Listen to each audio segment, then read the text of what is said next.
Hello, everyone, and welcome to Winging It. Yay! Bam. With your hosts, Claire Meyer and Cambry King. Claire Meyer. Just me. That's it. Cambry, get out. Okay. I know I already told you this, Claire, but the people at home have not. I had a dream last night that Claire's name was spelled Cheer, and I was just like, oh.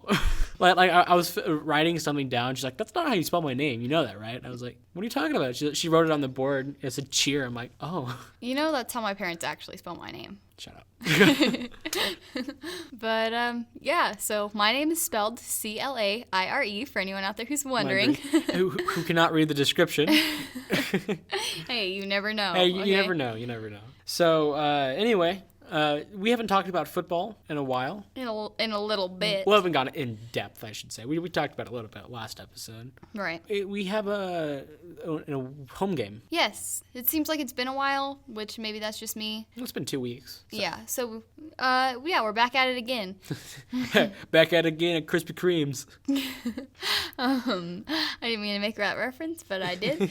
I think I'm excited. Like I said, it feels like it's been a little bit, so hopefully we win. It's against Dumas. Good to be back. The Dumas game. The Dumas game. Aren't they the ones that had like a spewed fire? Did they do that? Or they might have spewed fire, but they had fire at the game, and I remember like That's cool. looking at it and like, oh my gosh. They had fire at the game. That sounds like it's just one person with like a burning stick, like running across. With like a torch, like oh. What if it's like the Olympics? You know, like the opening ceremonies. Where they just set the field on fire. Just like.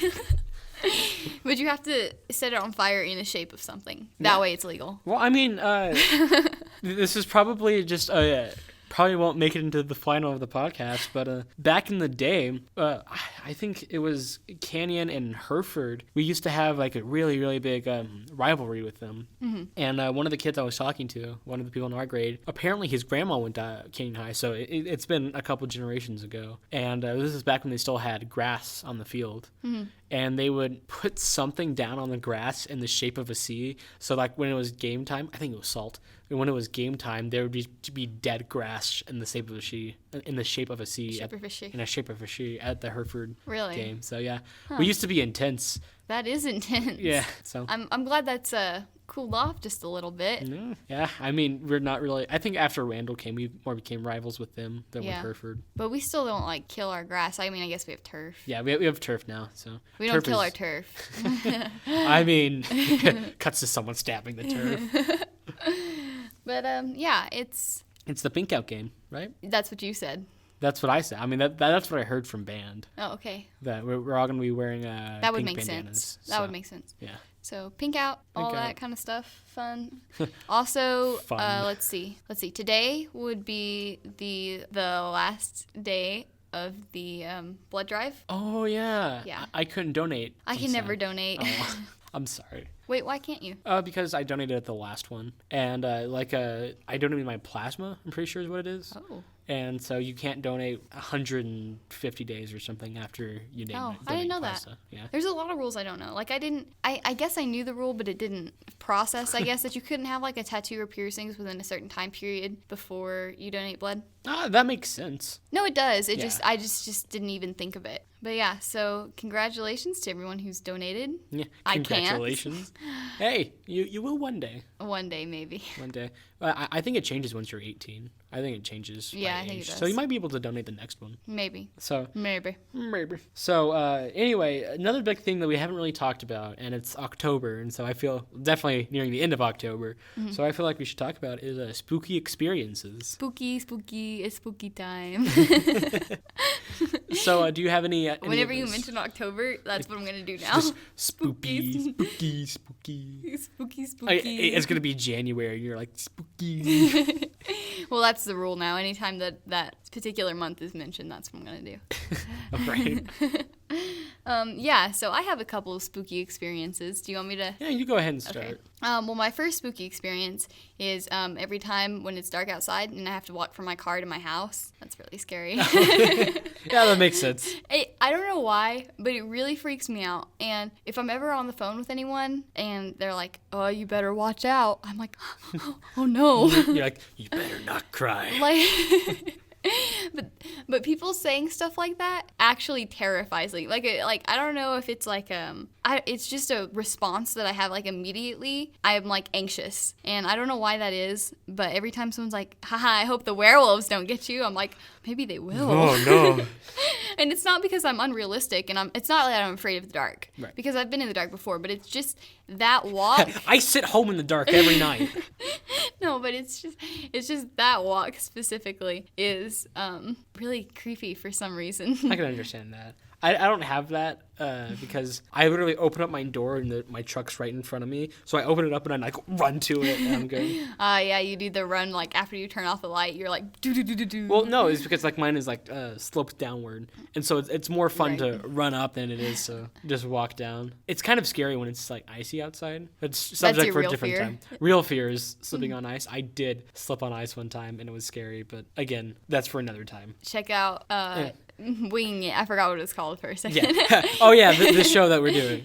Check out this podcast in December. In December or January. Or January. Because we usually don't get white Christmases. Yeah, okay, shut up about it, all right? Oh, okay. Yeah, I was like, yeah, well, I hate you. Just kidding. But can I share one spooky experience? Yeah, I was about to prompt you. I wasn't being, I was not the one being spooked. Spooky. But when I was in second grade, I was in a haunted house. Oh. Which was more of a haunted room that, like, we didn't even use the entire room. It was like you entered the room, you turned left, there was a fake wall. Well, not a fake wall, like a wall, but a temporary wall, if you know what I mean. Mm. You go there, you turn right, and then you leave. So it was a very, very small. So you're saying the scariest thing of all was the design. It was the design. But I was a part of it, and I was a pirate. Oh. And I was the spookiest. I don't remember much of like what I did. I just remember scaring a lot of teenage girls, and I was really proud of myself. Like 8-year-old Cambry was really, really proud of that. Yeah. Which is funny because all of them now are probably like 20 years old. Yeah. Or something like that. But I do remember I had like a plastic axe that I picked up. Hold on. Can I just note something? What? You said you were like 8-ish, right? Like around there, and you said they're all like 20 now. You realize I said I meant to say in their 20s. Okay. I was like, you realize you're almost ago. 20. You're like 3 years away. Okay, I'm sorry. No, Continue. you're fine. I'm sorry. Thank you for clearing that up. No, but the best thing that I remember from that is that I had a plastic axe. And then when it was time for everyone to get out, I just picked up the axe and I started following people. And I did like the totally not scary toddler walk, but I had the plastic knife and like a line of girls turn around and start going, ah, or something like that. And I was like, yeah. So I was really proud of myself. Living the dream. You peaked at 8 years old. Yeah, it's just been downhill since then. An 8-year-old pirate. That's the name of your memoir. The story of a boy, the 8-year-old pirate. I had one more spooky experience, like a real experience that I've had. Whoa, are you saying mine wasn't real? No, I'm saying my previous one, it is also very real to me. Right. But just something I wanted to add as well. Over the course of my high school career, I have found a lot of cards on the ground. Oh, yeah, I know what the story is. Yeah, I know you've heard it, but others have not, so I'm going to share it. So when I was like a sophomore, I think, I got out early for like a appointment, like a dentist appointment or orthodontist appointment, I can't really remember. And I was walking down the hallway with my little pass, and I was like, do. And then I spotted it on the floor. It was a 5 of spades. It's a 5 of spades. And I was like, wow, that's going to be my lucky number. Well, I found the rest of the suits since then. I found a 5 of each suit since then. Or it's been given to me. Some other people found them and be like, hey, you like 5s, right? And I'm like, And it's gotten to the point where it really kind of is weird because I have the whole suit deck. What do you call that? I have every suit now. Full house. So I'm kind of like anticipating. Full house is different, but I feel like I'm anticipating something now because it's 5, right? But I only have 4 cards, so I don't know. I don't believe in omens very, very much, but finding all of those cards in high school, like all around the high school too, and all different brands too. They're not the same brand. Ooh. Yeah, it's kind of weird, and I feel like the universe is trying to tell me something. Spooky. Spooky. I'm not quite sure if I have like a really spooky story. I do. I remember one. Okay. So this get out was my popcorn.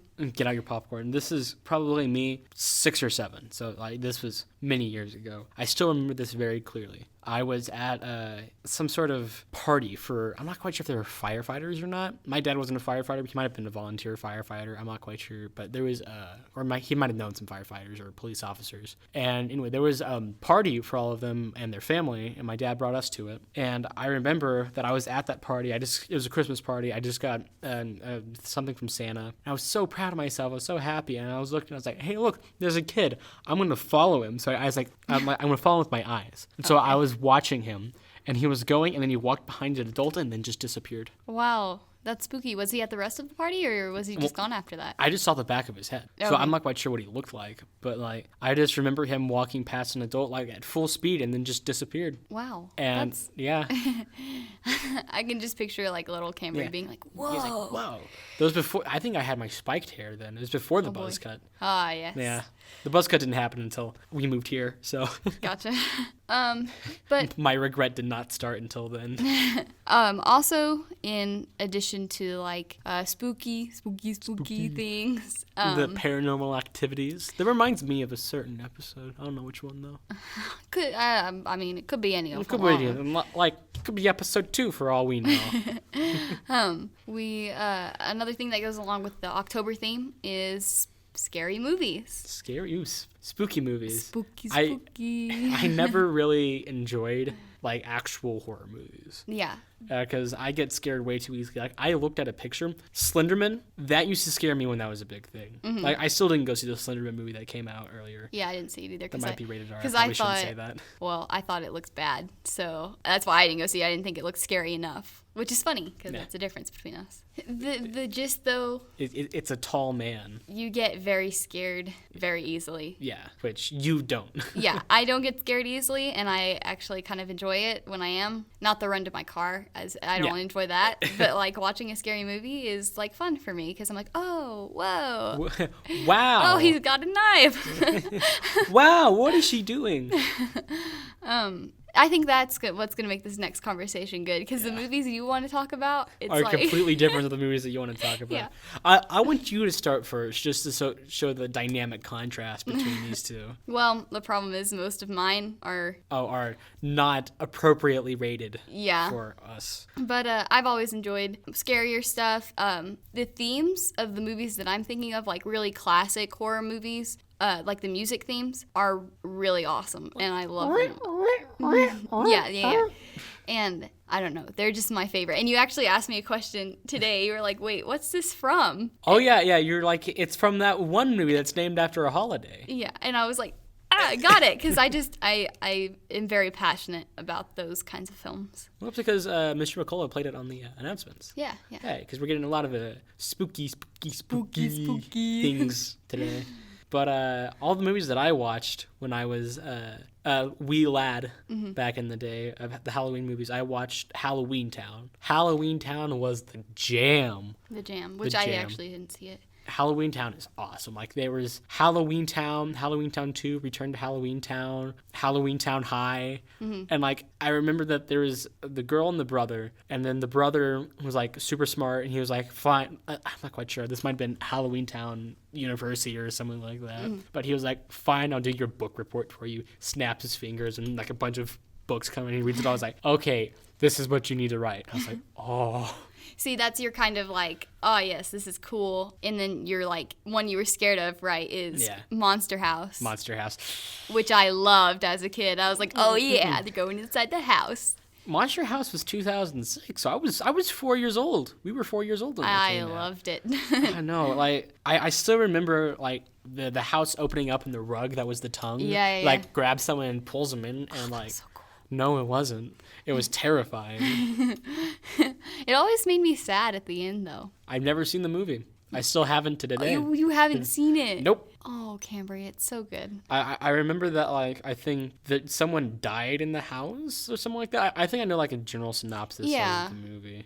Spoiler alert. Spoiler alert for a movie that's been out for 13 years. Yeah. 13. But, wow. Wow. Yeah, it's really spooky. Spooky. I guess I really shouldn't watch it this year. Yeah, you know the old guy, the old mean guy who's like, Yeah. Get up alone. yeah. Okay, well, his wife died in the house, and so it was like her spirit was like in taking over the house. I can't think of the term for it right now. Possessing? Yes, it possessed the house basically, and then they did some stuff and then released her, and it was a good ending, but also a really sad ending. Yeah, I did not enjoy it. Every time that they came on, because I was in daycare, I wasn't even in school yet. I just got a very spooky message from Mr. Colbert. Mr. Colbert was looking through the window, and he's just like eyeing us. But yeah, I'm definitely more into the slasher scary. You remind me of my sister. Oh, how so? Okay, so quick story. When we were at the movie theater, we were going to see, I think it was a shark attack movie. Shark Tale? No. That movie scared me. Oh my gosh, Cambry. Like the brother dies, like an anchor falls on him or something like that, and that terrified me as a kid.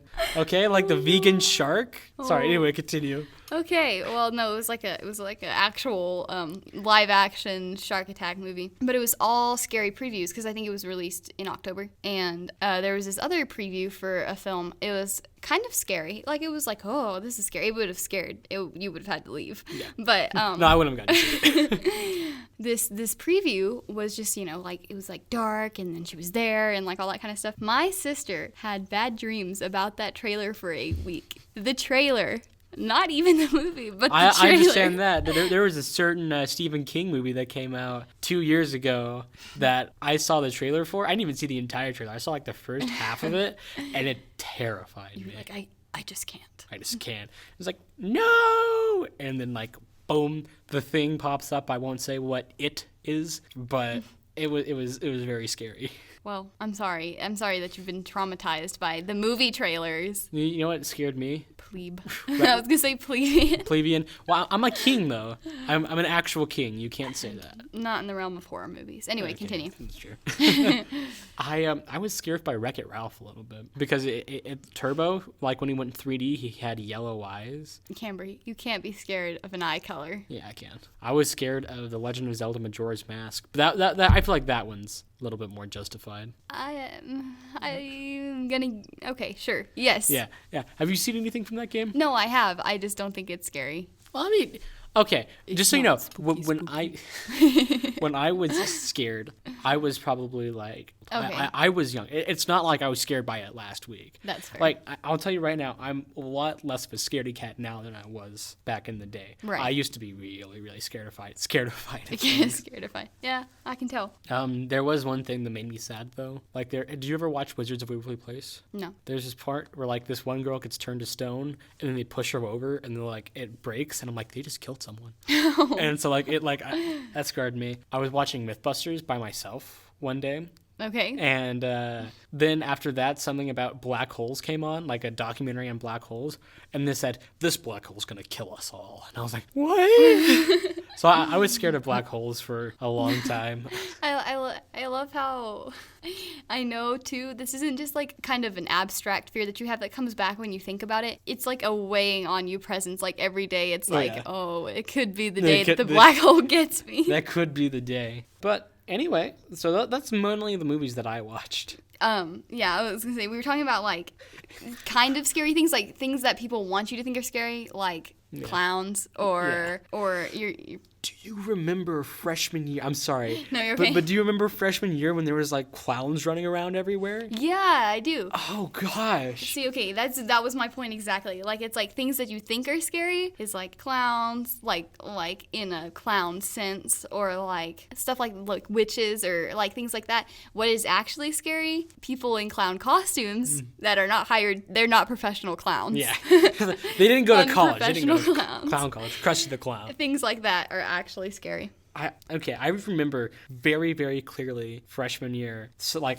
one of the clown accounts, like Clown Canyon, tweeted out, "See you at the football game," and I was terrified. Did you see him at the football game? No. You didn't? I did not. But there was someone actually there at the football game. Well, I was out in the parking lot a lot. Oh. But that scared me even more because the front ensemble warms up in the parking lot, and I was like doing stuff and a train was passing. And I think like it hit the tracks in a weird way. Like I thought I heard gunshots, and so like and then you look out and it's just like a forest, like a mass of trees, and then you hear bah bah, and you're like, clowns. So yeah, I never really was that scared about it though, to be honest. I was like, oh man. Oh no. The clowns are coming. Like, I really didn't believe it, I guess. But so right in the middle of this like circle of what's actually scary and what is like the what's Venn supposed diagram? to be, Yeah. the Venn diagram. Venn diagram. Is zombies, in my opinion, because it's a very real like danger to me anyway. I'm like, yes, okay, listen, I've been reading this book and they're like, listen, it's a real thing, it will happen, and I read the whole book about how to plan for it. And is it the zombie survival guide? Yes. Yeah. And let me tell you, that's a good book actually. it is a fantastic book. Check it out. Shout out. Shout out. Zac Efron, whoever wrote it. Was not Zac Efron. Yeah. Never mind, my bad. I read that whole book and I still don't know exactly what I'm going to do when the time comes. Well, I'm going to get a blazer. there's a throwback to what. Yeah. But listen, okay, real talk. I'm like have my hands on the desk. I'm like ready. Real talk. Show me pictures of Spider-Man. Okay, JJJ. JJJ. J John. If you are preparing for the zombie outbreak, and I'm talking to every viewer out there, if you're going to prepare, you need to be ready for any type of zombie. Because that is going to make the difference of what survival route you take. Because if they're, very fast or intelligent zombies, you're going to take an entirely different route. You see how involved in this I am? Or you're going to take an entirely different route than a slow Scooby-Doo-like zombie. Oh, I was thinking like Scooby-Doo as an actual zombie. No. I was like, oh no. That's a whole different thing. That's zombie dogs, and that's unrealistic, okay? Yeah. It can't happen to dogs. Only humans. I think, anyway, your best option, and this is saying that you could get there and you could survive there and you'd be ready to go, is in like Alaska. Yeah, it's smart that you say that too, because that's like or in Antarctica. But that's a longer distance. I feel like it's harder to survive in Antarctica than it would be in Alaska. Yeah. Because Antarctica is mostly just iceberg. Right. Hey, but you don't have to worry about the melting anymore, I guess. Yeah, I mean, there'd be a lot of problems solved if everyone turned into zombies, but... Well, what would cause it? Would it be like that's another thing. The dead come back, or would it like infect living people as well? See, that's the other thing, is what caused the outbreak. Because if it's just like an illness of some kind, you're going to be more at risk for like that disease to evolve and become airborne, or however it's transferred is something you need to consider before you start making plans. Okay, for all of you that are buying the big zombie apocalypse buckets out there, you have to stop. You have to consider every possibility. You have to stop. Now, while I don't think it's a bad thing to have that, you need to start thinking about other things too. Also, stockpile on gas. Right. Because gas is going to be a big thing. Because when everyone starts walking and there's no more cars, then we're in trouble. There's this game that I've played before, and I know that you already know what game I'm probably going to talk about. That like it's a fungus that actually exists, and it's like airborne. It's airborne, and they can also be transferred like by scratches and bites and stuff like that. And after the host dies, it doesn't come back to life. Right. So it's I don't know. It's like an actual living virus and fungus that you could get by breathing it in, or something biting you, or something like that. So you have to be really conscious about the mask. And if your mask slips a little bit, then you're a goner. Yeah, right. Which that's when duct tape comes in handy. Duct tape it to your face. Duct tape it to your face and make a prom dress. Throwback again. Another throwback. But also duct tape is really good because you can't bite through it. So you duct tape your entire body, your clothes. Then you can't get bit. But you'll die of heat stroke. Well, that's why you go to Alaska, Cambry. Keep up. My bad. You don't feel, you're not like involved in this at all, and I'm like laying down the facts. Well, I mean, that makes sense. I do remember in one of our classes, it was when the sophomore year, our teacher was just like, okay, if zombie apocalypse happened, what would you do? And people was like, I want to go to this place, and I was like, okay, so this is what we're gonna do. We're gonna get in a car, and we're gonna run over all the people going to that place and pick up their supplies, and then we're gonna go to the forest. I love how you kind of slipped into an accent there and then changed your mind. Here's what we're gonna do. I was like, wait a second, we probably shouldn't do that. I don't know. Half of me is like stay home, especially because where we live, it's populated, but also we're kind of safe from that for a while anyway. As a starting off point, staying home might be a great idea, but you've also got to get supplies. It's a give and take, you know what I'm saying? Are you going to be safe in the short term and worry about the future when you get there? Or are you going to risk it now and be safe in the future? Right. That goes for all things in life.